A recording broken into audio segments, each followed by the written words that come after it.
Corona संकट में अगर इस समय देश की निगाहें हैं तो किसी की तरफ वो तो सबसे ज़्यादा जो है वो मेडिकल की तरफ है और फार्मा इंडस्ट्रीज़ की तरफ है कि कब दवाई बनेगी, कब इसकी ऐसी दवाइयाँ आएंगी जिससे लोगों को दिक्कत होना कम हो।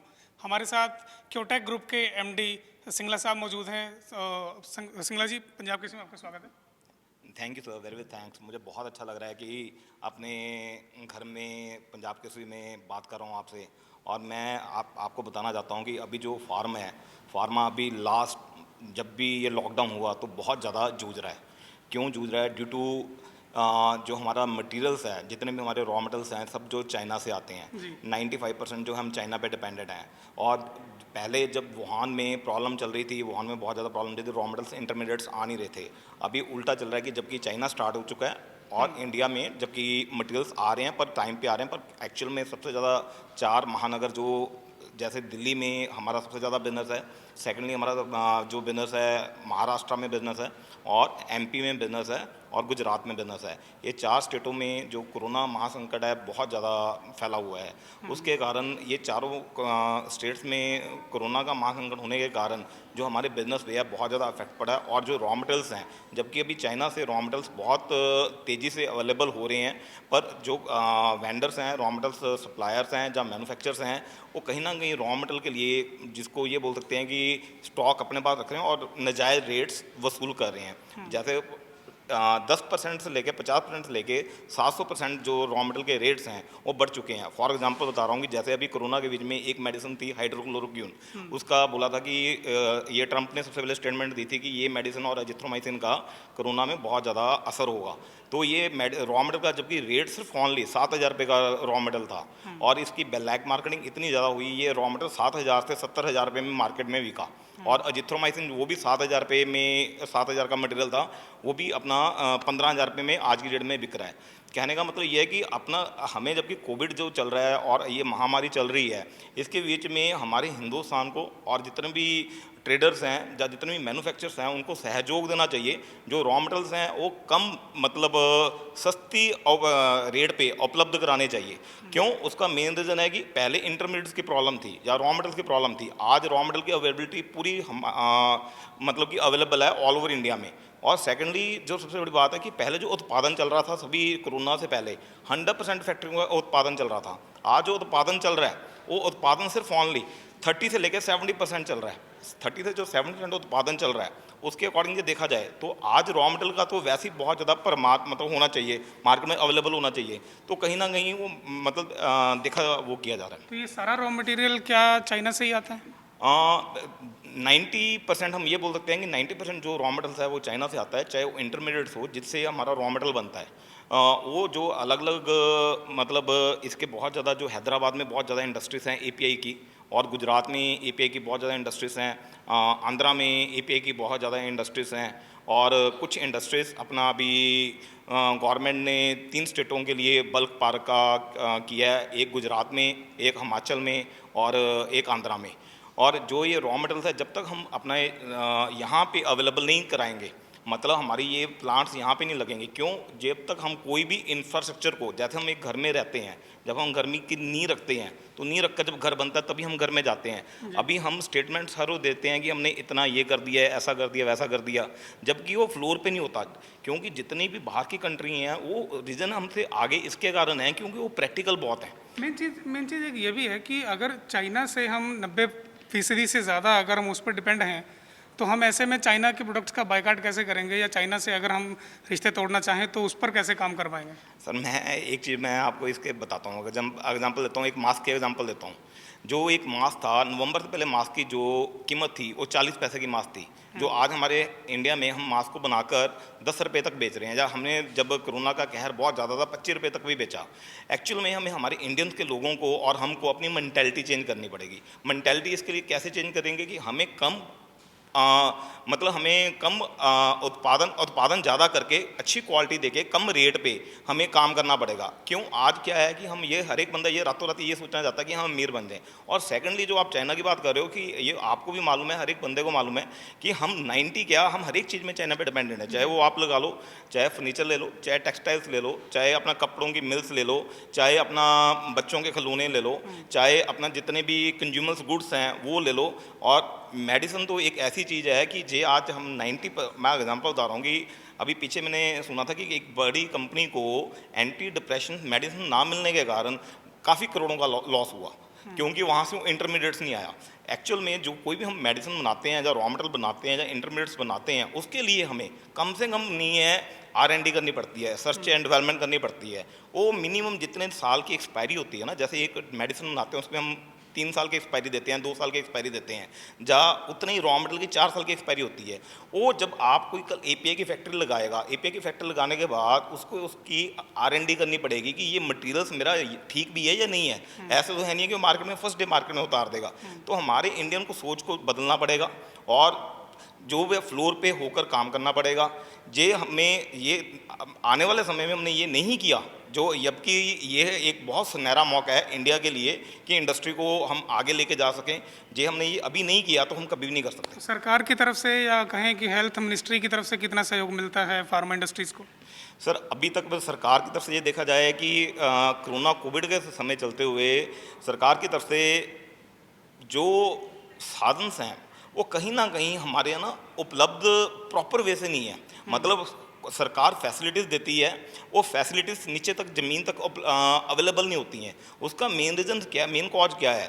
जैसे एग्जांपल बताता हूँ कि अभी कोविड के समय ही चलते हुए देखा होगा आपने कि जितना भी काम किया है उसमें सबसे ज़्यादा बढ़कर NGOs ने, डॉक्टर्स ने, एडमिनिस्ट्रेशन ने अपना बहुत ज़्यादा रोल अदा किया है। और फार्मा का भी बहुत बड़ा रोल अदा किया है, जिन्होंने अपने रिस्क पे अपनी फैक्ट्री चलाई हैं कोविड को देखते हुए। जबकि एक फैक्ट्री में आपने देखा होगा कि पीछे जब लॉकडाउन रहा था, कर्फ्यू रहा था, जो एक भी किसी बंदे को, मुलाजम को कहीं भी कोविड आ जाता था तो वो क्वारंटाइन फैक्ट्री टोटल सील्ड हो जाती थी। तो कहने का मतलब कि यहाँ पे जो सरकार की आप बात कर रहे हो, सरकार का यही कॉपरेट है कि एडमिनिस्ट्रेशन ने इस टाइम में बहुत ज़्यादा कॉपरेट किया। पर सरकार ने भी पीछे पैकेज दिए हैं, वो पैकेज देखते हैं कि ज़मीनी तौर पे इम्प्लीमेंटेशन होंगे। जैसे सरकार ने बोला है कि आपको इतने % रहते दिए जाएंगी और रेट ऑफ इंटरेस्ट कम दिए जाएंगे, और जितने भी पुराने यूनिट्स हैं जो लंबे समय से यूनिट चल रहे हैं उनको गवर्नमेंट की मतलब RBI की तरफ से हेल्प मिलेगी। पर अभी तक हमें कोई भी ऐसी हेल्प मिली नहीं है। देखते हैं क्या होता है। सरकार कहती है कि आपदा को अवसर बनाना है, लेकिन ये अवसर बनाने का एक समय है कि हम चाइना या बाकी देशों पर डिपेंड होने की बजाय अपने यहाँ मैन्युफैक्चरिंग बढ़ाएं, रॉ मटेरियल हमारे यहाँ बने। तो इसके लिए इंडस्ट्रीज़ जो है, फार्मा इंडस्ट्रीज़, वो सरकार से क्या मांग करती हैं आने वाले समय में? सर सरकार से इंडस्ट्री की हमेशा एक ही मांग रही है कि हमें सब्सिडीज दी जाए, हमें पैकेज दिया जाए, और जो भी इलेक्ट्रिसिटी है वो प्रोवाइड की जाए, और सेकेंडली जो इन्वायरमेंट है वो प्रॉपर वे से दिया जाए। और कोई क्या होता है, जो बिजनेस जो पार्टनर होते हैं, 2 पार्टनर होते हैं, एक सरकार होती है, एक कोई भी लघु उद्योग हो, जहाँ एक मीडियम उद्योग हो, जहाँ एक बड़ी फैक्ट्री हो। तो उसके बीच में 2 पार्टनर होते हैं सरकार को। जो सरकार 50-50 करके दोनों तरफ से सपोर्ट होती है तो ग्रो करने से कोई भी रोक नहीं सकता। PPP के मॉडल के तहत हाँ जी। मैं मॉडल के लिए आपको ये बोल सकता हूँ कि आने वाले समय में हमारे हिंदुस्तान में ये सभी जितने भी इंडस्ट्रियलिस्ट हैं वो सरकार के साथ मिलके अच्छे तरीके से एक दूसरे के साथ कॉपरेट करके आगे आएँ, तो यहाँ पे जितनी भी चीज़ें हैं अवेलेबल हो सकती हैं, और हम चाइना पे जो डिपेंडेंसी है वो हमारी ख़त्म हो सकती है। पर ये नहीं कह सकता कि बिल्कुल ख़त्म हो सकती है, पर ख़त्म हो सकती है। कोविड-19 आने के बाद सबसे ज़्यादा डिमांड अगर मार्केट में बढ़ी है तो विटामिन C और हाइड्रोक्लोरोक्स जो भी हाइड्रोक्लोरोक्विन और हाइड्रोक्सीक्लोरोक्विन, हाँ, हाइड्रोक्सीक्लोरोक्विन, इनकी डिमांड सबसे ज़्यादा बढ़ी है। तो आपको क्या लगता है कि हाइड्रोक्सीक्लोरोक्विन और विटामिन C या जो भी दवाइयाँ आप बता रहे हैं, इनकी डिमांड पहले कितनी थी और अब कितनी बढ़ गई है, और इसको पूरा करने के लिए आप क्या कर रहे हैं? मैं इसका ये बताना चाहता हूँ कि बद्दी के बीच में कम से कम नहीं है 15-20 फैक्ट्री ऐसी हैं जो हाइड्रोक्लोरोक्विन्स और विटामिन सी तो ऑल ओवर सभी जितने भी फैक्ट्रीज हैं सभी बना रहे हैं। और इसके बीच में जो कोविड में सबसे ज़्यादा मेडिसिन यूज हो रही है वो अजिथ्रोमाइसिन यूज हो रही है एंटीबायोटिक में, और एंटी कोल्ड में सिट्राजिन, फिनाइलेफ्रिन और पैरा सबसे ज़्यादा यूज हो रहा है। और इसके बहुत ज़्यादा अच्छे रिजल्ट्स आ रहे हैं, जिसके कारण लोग मतलब जो स्टार्टिंग में बीमारी का पता चल जाता है तो साथ के साथ उनको रिलीफ मिल रहा है। और हाइड्रोक्लोरोक्विन का जो आप बोल रहे हो, हाइड्रोक्लोरोक्विन का देखा जाए कि जे इन्फेक्शन बहुत हाई लेवल पर बढ़ जाती है तो डॉक्टर मेरे अकॉर्डिंग तभी ही यूज करते हैं। स्टार्टिंग में डॉक्टर पेशेंट को कम मात्रा में वो मेडिसिन देते हैं। तो जिस तरह से लॉकडाउन रहा और देखा गया कि मजदूर जो भारी संख्या में अपने अपने गांव की और अपने अपने घरों की ओर पलायन कर गए, ऐसे में सबसे ज़्यादा मुसीबत जो आपकी इंडस्ट्रीज़ है, फार्मा है, उसका काम भी बहुत महत्वपूर्ण है, तो आप लोगों को लेबर की कमी से जूझना पड़ रहा होगा। मैं इसके ऊपर भी आपको ये बोलना चाहूँगा कि अभी तक ऑल ओवर इंडिया में जहाँ हिमाचल में ही 3500 से ज़्यादा इंडस्ट्रीज हैं। 3500 के से बीच में 400 या 500 जो इंडस्ट्री है, 700 इंडस्ट्री है वो फार्मा की इंडस्ट्रीज है। और जो बाकी 2500 इंडस्ट्रीज है वो अदर्स मतलब इंडस्ट्री जाए वहाँ पे कोई टूल्स बनते हैं, चाहे कोई एसएस का बनता है, चाहे मिक्सी बनती है, चाहे कोई चूल्हा बनता है। एक्चुअल में वो जो फार्मा की जो फैक्ट्रीज है, क्योंकि वो डेली कंज्यूमर्स गुड्स हैं, डेली मेडिसिन के लिए है, क्योंकि वो फॉरएवर पेशेंट को चाहिए। जो अभी तक का टाइम है, जब लॉकडाउन लगा हुआ था, कर्फ्यू लगा हुआ था, अभी तक 30 से लेकर 70% जो मेडिसिन है वो मतलब मैन्युफैक्चरर्स हैं जो अपना उत्पादन कर रहे हैं, और आगे भी ये उत्पादन चलता रहेगा। पर जो 2500 इंडस्ट्रीज़ हैं, जो 2500 इंडस्ट्रीज़ हैं, चाहे टूल्स की हैं, चाहे डाइस की हैं, चाहे कोई अपना रेलवे लाइंस का कुछ बना रहा है, चाहे ऑटोमोबाइल की इंडस्ट्रीज़ है, उन पर बहुत भारी संकट है, बहुत ज़्यादा मतलब प्रॉब्लम है। क्यों?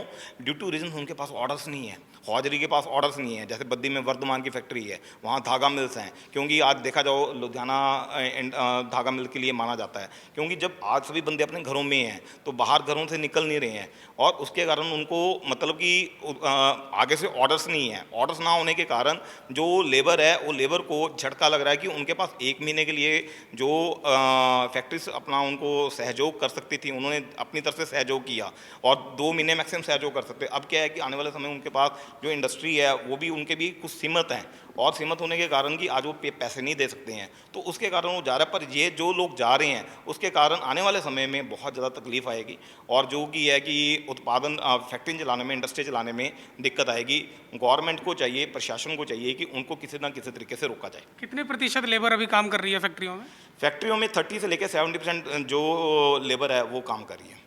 वो काम कर रही है। 30 से लेकर 70% लेबर काम कर रही है। अभी डे बाय डे गवर्नमेंट ने बहुत ज़्यादा, जहाँ प्रशासन ने, हिमाचल में तो ये बोल सकते हो कि 90 से लेकर 100% सब कुछ ओपन खुल गया है, जबकि केसेस डे बाय डे बढ़ रहे हैं। यहाँ 300 से वो केस हैं, पर अब गवर्नमेंट ने यहाँ तक बोल दिया है कि आपको कोरोना के साथ ही जीने की आदत डालनी पड़ेगी, और अपना जो भी आप बिजनेस करते हो उसको आप अपना सोशल डिस्टेंसिंग प्रॉपर मेंटेन करके, और ग्लव्स और मास्क वगैरह प्रॉपर वे से सैनिटाइजर यूज करके अपनी लाइफ को आगे बढ़ाओ। आपको क्या लगता है कि जो पलायन कर गए हैं मजदूर, अगर वो वापस नहीं आते तो कितना नुकसान झेलना पड़ेगा इंडस्ट्री को? सर, इंडस्ट्री को इसका नुकसान बहुत ज़्यादा खमियाजा भुगतना पड़ेगा। बहुत थोड़ा खमियाजा नहीं भुगतना पड़ेगा, बहुत ज़्यादा खमियाजा भुगतना पड़ेगा, और थोड़ा नुकसान नहीं होगा, बहुत ज़्यादा नुकसान होगा। कोरोना कोविड बहुत जल्दी इसकी कोई मार्केट में वैक्सीन आ जाती है, और वैक्सीन आने के कारण लोग अपना ठीक हो जाते हैं। जैसे एक पीछे आपने देखा होगा चिकनगुनिया था, जहाँ डेंगू था, आई फ्लू था, वैसे ही ये सब चाइना की देन है, और ये भी चाइना की देन है।